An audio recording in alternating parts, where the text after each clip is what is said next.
Song of the Redwood Tree. Walt Whitman. A California song.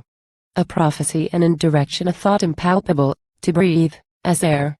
A chorus of dryads, fading, departing, or hamadryads departing. A murmuring, fateful, giant voice, out of the earth and sky, voice of a mighty dying tree in the redwood forest dense. Farewell, my brethren, farewell, O earth and sky, farewell, ye neighboring waters. My time has ended, my term has come. Along the northern coast, just back from the rock-bound shore, and the caves, in the saline air from the sea, in the Mendocino country, with the surge for bass and accompaniment low and hoarse, with crackling blows of axes, sounding musically, driven by strong arms, riven deep by the sharp tongues of the axes there in the redwood forest dense, I heard the mighty tree its death chant chanting. The choppers heard not, the camp shanties echoed not.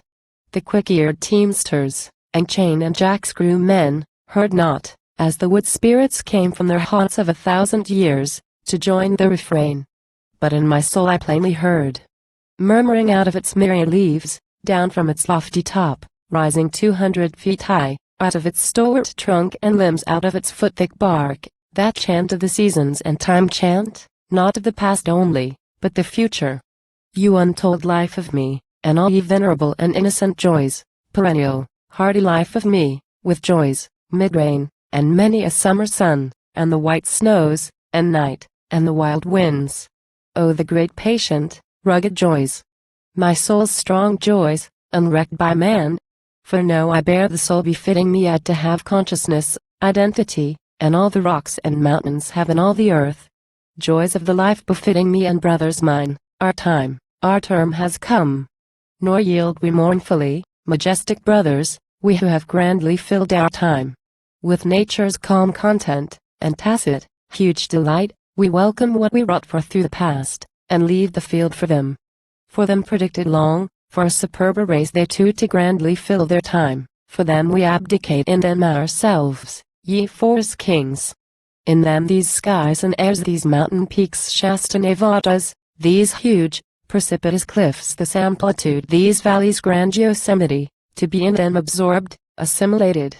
Then to a loftier strain, still prouder, more ecstatic, rose the chant, as if the airs, the deities of the West, joining, with master tongue, bore part. Not want from Asia's fetishes, no wreath from Europe's old dynastic slaughterhouse, area of murder, plots of thrones, with scent left yet of wars and scaffolds everywhere, but come from nature's long and harmless throes, peacefully builded thence, these virgin lands, lands of the western shore, to the new culminating man, to you, the empire new, you, promised long, we pledge, we dedicate. You occult, deep volitions, you average spiritual manhood, purpose of all, poised on your self-giving, not taking law, you womanhood divine, mistress and source of all, whence life and love, and aught that comes from life and love. You unseen moral essence of all the vast materials of America, age upon age, working in death the same as life, you that, sometimes known, oftener unknown, really shape and mood the new world, adjusting it to time and space, you hidden national will, lying in your abysms, concealed, but ever alert, you past and present purposes, tenaciously pursued, may be unconscious of yourselves, unswerved by all the passing errors, perturbations of the surface.